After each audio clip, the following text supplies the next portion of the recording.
lord, if you're interested. Perhaps another evening. He wasn't ready for bed yet. One of the rakes came forward with a substantial bundle of cash and jammed it into Tom's hand. Your winnings, Langdon. No sooner than the cash was in his hand than Tom turned and handed it to the woman. For putting up with Culver.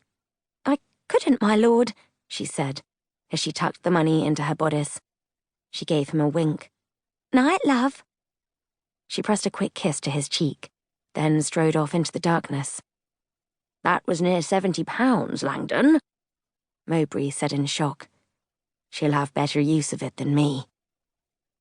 There was no shortage of funds in Tom's coffers, between income from his earldom as well as his generous allowance provided by his father, the Duke. Other lordlings and bucks swam in seas of debt, hounded constantly by tailors, club proprietors, and wine shop owners. Tom made certain to pay everyone on time, for no other reason than the fact that he could. I'd do it again for free if it meant humiliating Culver. Bloke's had it coming since he refused to cover his mistress's bills. You're a daft bastard, Mowbray said with a shake of his head.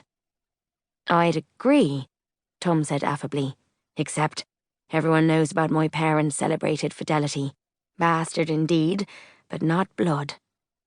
Someone handed him a bottle of whiskey, and he took a drink before passing the spirits along to a trio of bucks who looked in dire need of refreshment. Good Christ, here you are! The throng opened up just enough to allow Christopher Ellingsworth to emerge, looking slightly bedraggled despite his military bearing. Since returning home from the war a year ago, Ellingsworth had renewed the friendship he and Tom had begun at Oxford, and from that point forward, they had been nigh inseparable, with the exception of tonight. Missed the excitement. Tom handed his pistol to the footman, who returned it to its polished mahogany case. Not for want of trying, his friend said. I've been to the opera, 2 gaming hells, and a phaeton race. Everywhere I went, I'd just missed you by 10 minutes. He shook his head, but his eyes gleamed with reluctant admiration. Good thing we're not competing for the title of most scapegrace gentleman in London, or else you'd best me. That trophy isn't much sought after anyway. Why such urgency to find me? Tom lifted an eyebrow. My father's not looking for me, I hope.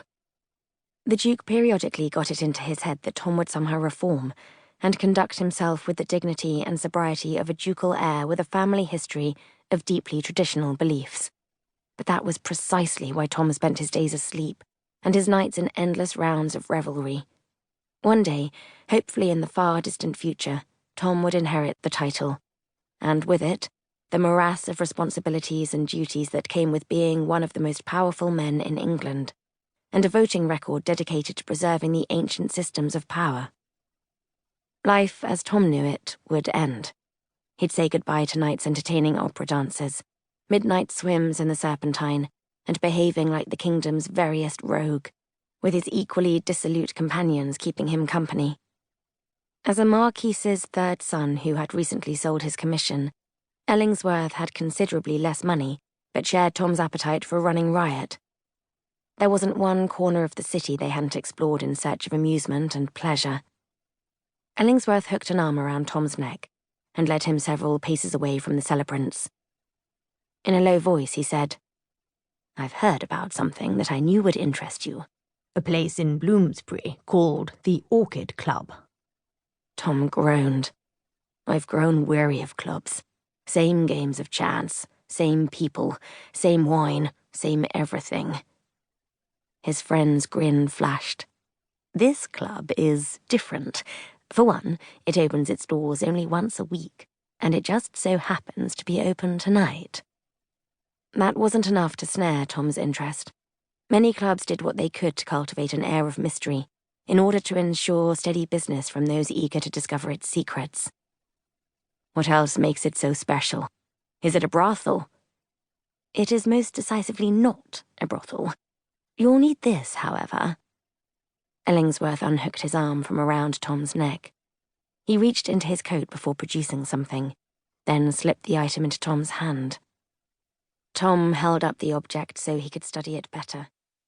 It was a